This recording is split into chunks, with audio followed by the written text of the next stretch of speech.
Good morning, student. Welcome to Divine Life English High School. Myself, Miss Razia, and today we will start with our next portion that is for the first semester portion. Here it is.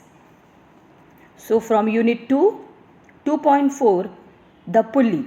So, today we are going to learn the poem The Pulley, written by the poet George Herbert. Here, what is the unit? 2.4, The Pulley. Here, what is the meaning of pulley, student? Pulley is is a mechanical device which attracts things toward us, which pulls things toward us. So, this is the title of this poem, Pulley. Pulley is in the mechanical device which helps the thing to push toward us. It's written by the poet George Herbert. So here see the image flashed on your mobile phone. George Herbert was born on 3rd April 1593 on Montgomery, Wales, and he died at 1st March 1633 at the age of 39. Means at the early age only he died. Bermonton, Wiltshire, England.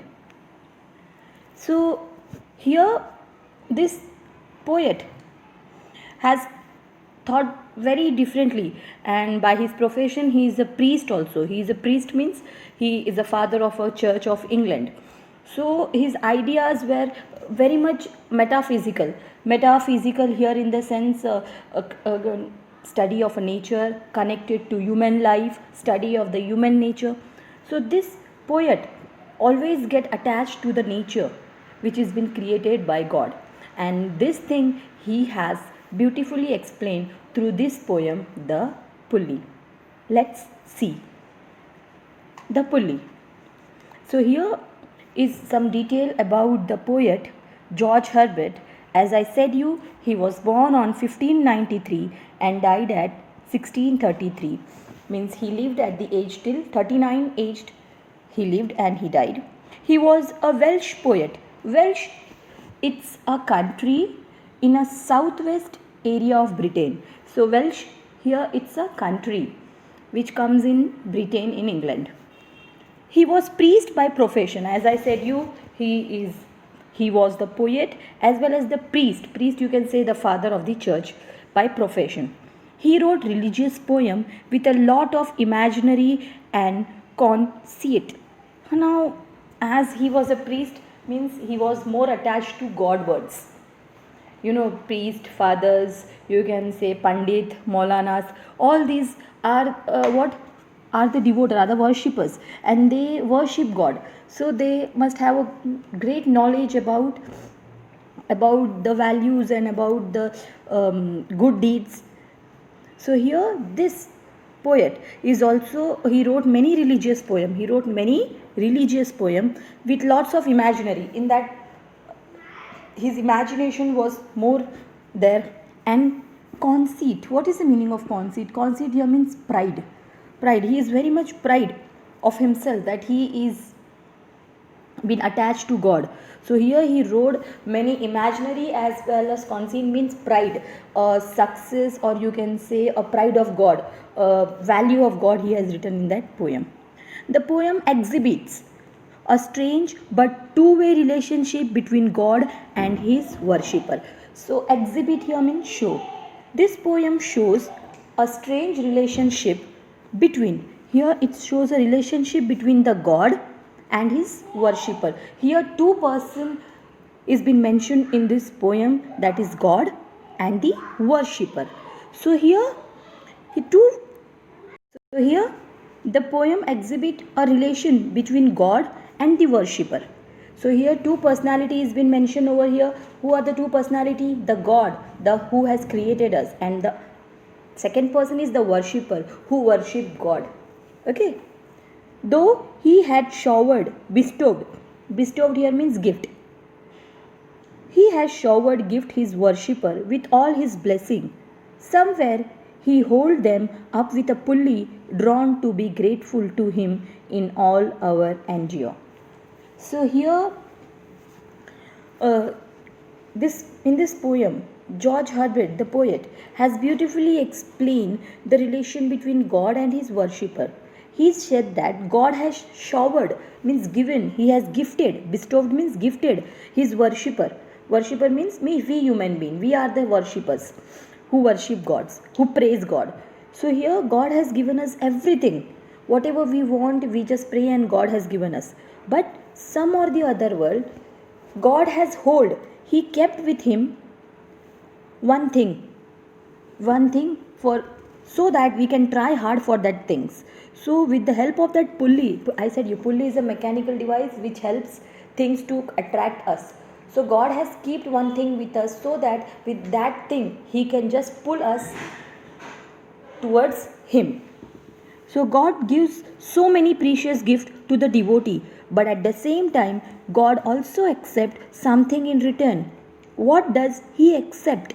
Why does he withhold? So here, God has given unlimited things. We can't from, if you imagine from the born till now, you are being bestowed, you are being gifted many things, and that things had been given to us by God. So, and at the same time, when God gives us, in return, He also wants something. So, what thing He want in return in that way? What exactly God wants from us? What He expects from us? And why He has kept that one thing with Him, so that we can get attached to Him? What is that one thing? The pulley shows how God lifts man toward Himself with the pulley of restlessness. What is indistinctly metaphysical about the poem is that a religion notion is conveyed through a secular scientific image. So here the pulley shows how God lifts man toward himself with the pulley of restlessness. So which thing God has kept with him? Which thing God has kept with him? God has kept one thing with him, is that restlessness. Restlessness means you can called as worry, anxiety, that thing, relax, peace, that one thing God has kept with him. And what is distinctly metaphysical? Here metaphysical, I said you, means connected to nature, human nature, gods, like that. About the poem is that religion notion is conveyed. Yes, this whole poem conveys you the religion message, the message of religion, through a secular scientific way. In a very much scientific way, this poet is trying to explain you through this poem. So very beautiful poem. The Pulley is written by the poet George Herbert. He, by the profession, he was a priest, and in this poem two personality has been mentioned. One is God and the second one is worshipper, means we human being. So God has given us everything, but one thing he has kept with him. And what is that one thing? Restlessness, peace. That one thing God has kept him. But why? Why that one thing God has kept with him? Let's see in the poem. So here the first paragraph flashed on your mobile screen. When God at first made man, having a glass of blessing standing by, let us, said he, pour on him all we can. Let's the world richness which dispersed lie contract into a span. So here, who has created us? Yes, God. God has created us. And when God made man, so when he made man, what he has done? He has one full glass. One glass is there. It's transparent. You can glass of glass. So that glass was there, and in that glass, what God has done? He has put all His blessing, all His gift in that glass. And what He said, that now this glass is full of my blessing. This glass is full of my blessing. Take this glass and pour on my creature, on my on the person whom I made. Pour this glass, pour this full blessing on that person. Let the world richness. Now whatever the richness is there in this world, let all pour in that glass, which disperse light. So here dispersed here means which is spread all over. So whatever the richness is spread all over the world, bring that richness and put in that glass. Contract means What is the meaning of contract?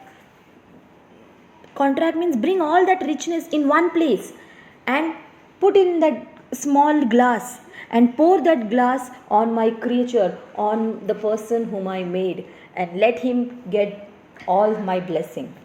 So this has been said in this paragraph. So strength first made a way. So who made a way first? Strength. Strength. So what was the first blessing in that glass? The first blessing was strength. Strength means power. So God has put in that glass power. Then beauty. Everyone wants to be beautiful. Everyone wants to look charming. So that beauty also God put in that glass. Then wisdom. Wisdom here means knowledge. Honor, pride, pleasure, happiness. All these things God has put in that glass, and He poured that glass on us. So what comes first, children? Strength. God has given the first thing on that glass, poured in that glass is strength. Second He poured is beauty. Third, wisdom. Fourth, honor, means pride.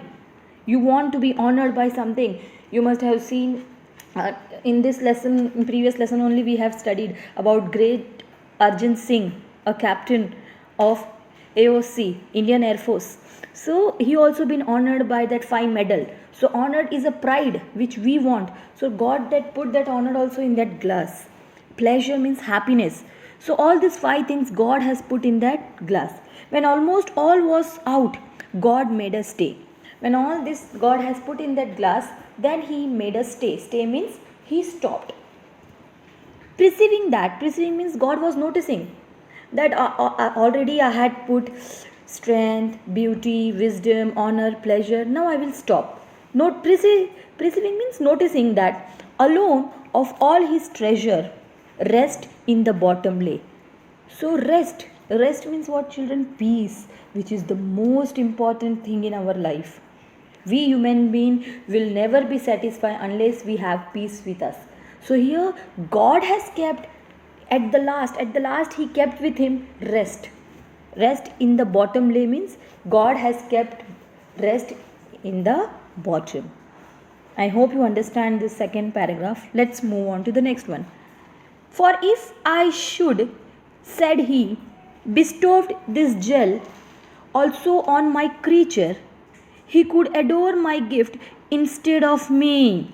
So here this 4 lines tells you that why the God has kept that thing with Him. Why?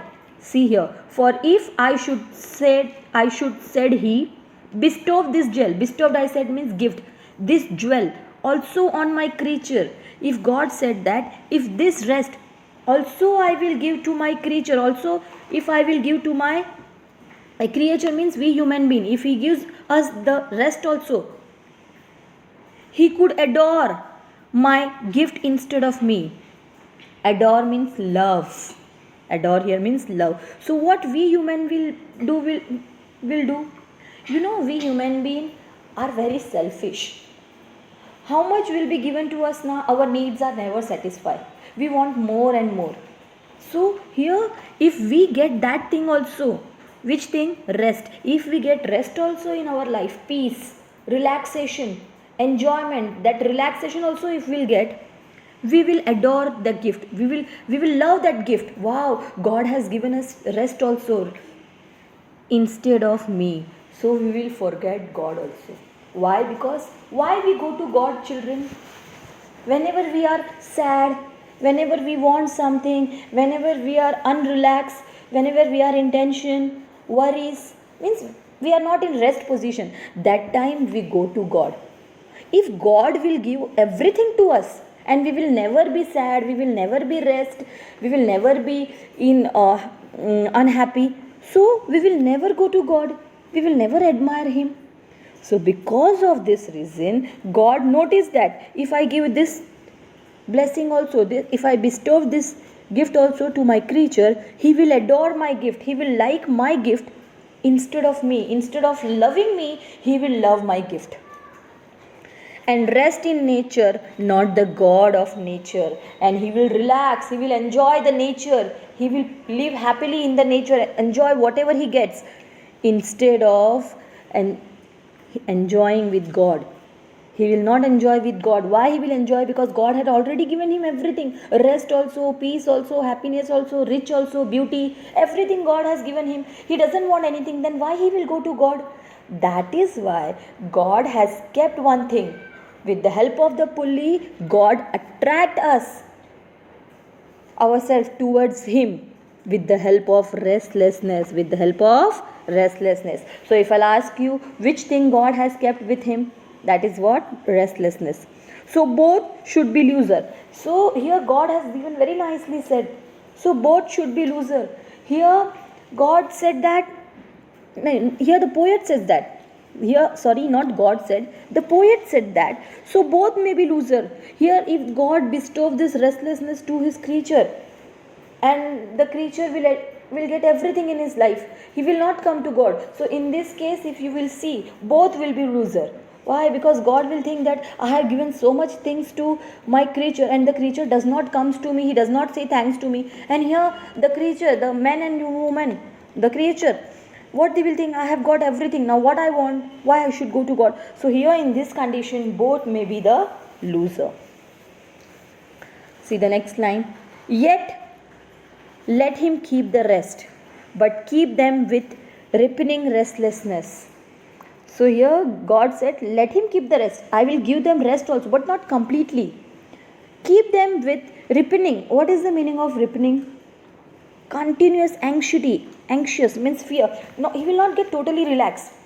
When he is happy, he will relax. But when he is sad, he will get anxious, fear, worried. So at that time, totally he will not get restlessness. So here, let it keep them with ripening restlessness means continuous anxiety. Means here, this restlessness will for some time. Again, he requires for rest, he should come to God.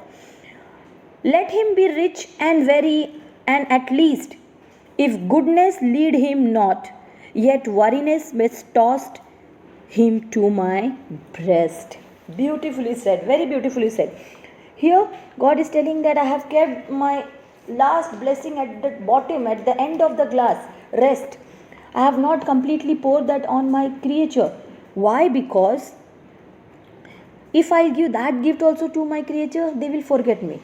So here, let him be rich. Let my creature be rich. They become very rich and very tired also. If they become rich, they are doing lots of work tired.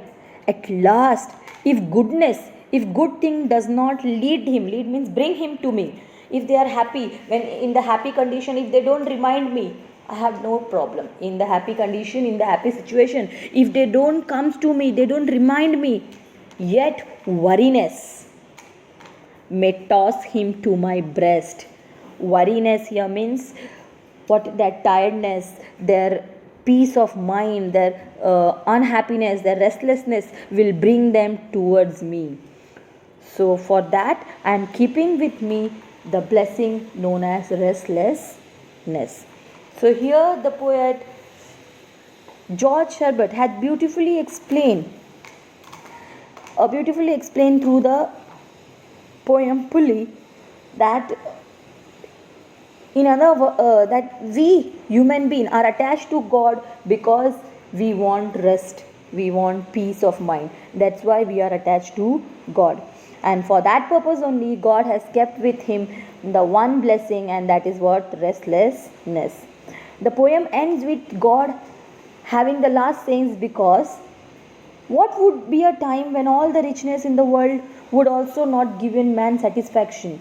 He could fulfill his desire if the restlessness will draw toward him toward God's. So here, when the child is unhappy, he will come to his mother for love. Same way, when we creature are unhappy, will directly follow or bend towards the God.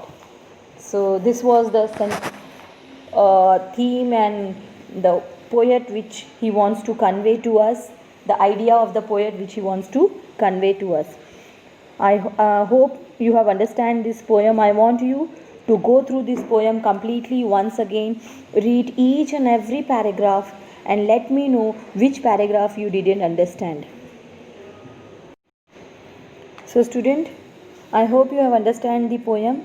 Now let's see the homework, the home assignment. Here you can see there is the image flashed on your mobile phone is choose the correct alternative from the following. Here Herbert poem The Pulley display dash as two main themes. So which two main theme this poet wants to displace here? The answer is given to you down. You have to select from that and you have to write it down from which it is been said. The summary of the poem The Pulley is here four alternatives there. Any two alternative are correct. Not if you think that the options are given means only one will be right. No, it can be two right also. See in the bracket it is given. If two correct statement from the given alternative, five options are given to you. From that five option, two you have to choose which is correct and you have to write it down. In the poem, the pulley is considered. The pulley is considered what? I said you pulley means a mechanical device. You are being very clever. So the options are given to you. You have to write the answer. See the D part. Dash is an example of pun from the poem. Here, pun here is an what you can say figure of speech. So which is these lines are given. Rest in the bottom, show strength, first made way, having a glass of blessing, so both should be loser. All these are options from this. Which is there you have to write it down. See the next one. Dash is an example of paradox from the poem. So here the first options are given to you. So you have to write anyone from that. Dash is an example of synecdoche from the poem. So from that which is there you have to write it down. So here till the homework is been given to you with the option you have to write it down in your notebook. Now let's see next one. Pick out two lines that contain the following figure of speech. I had explained you the topic of grammar, figure of speech. Antithesis. What is the meaning of antithesis, children? Antithesis means opposite words. So in the sentences where opposite words are used, in the line where opposite words are used, that line from the poem you have to find it out and write over here. So at least two lines from that poem which shows antithesis means opposite word, you have to write it down over here. Second one is alliteration. Alliteration means the first alphabet of every word is been repeated for a special effect. That line you have to write over here. Inversion here means the ideas are not set properly. It may be jumbled, it may be ups and down. So you have to write that idea in a proper format. In that line from that poem you have to write it down over here. So this is the homework which you have to do. Next is the figure of speech. Again it's given rest in the bottom lay. It's a pun. This is a pun. Why it is a pun? That you have to write why. Because why it is pun you have to mention over there. Bestow this gel also on my creature. Metaphor. So why it is a metaphor you have to explain it down. Why it is a repetition you have to explain it down. So this also you have to note it down in your notebook with the answer. The last one is write a critical appreciation of the poem in a paragraph format. I want this appreciation. You must be knowing, children, what is the appreciation of the poem, which is very important and it comes in the board exam also. Appreciation comes where you have to write the title of the poem, the poet name, the central idea what you have learned from this poem, then the figure of speech which is being used over here, the rhyming scheme, the rhyming words, your favorite line, the special feature, what is the special in this poem, and why you like this poem. This all things you have to write in the appreciation of the poem. Children, I want the appreciation in a paragraph format as it's been mentioned in this question. So I hope you must have understand this poem. So you just write the appreciation by your own and submit to me. So all this homework you have to note it down in your English notebook and submit me today itself before 6 p.m. I hope you will all be connected what I said to you and you are very much free to ask me any doubt. Student, start your studies. It's a board exam. Be serious. Any queries, any doubt you should ask me because it's a board. It's a matter of board. So please, children, concentrate in your studies now. Now, have a good day. Stay home. Stay blessed. Thank you.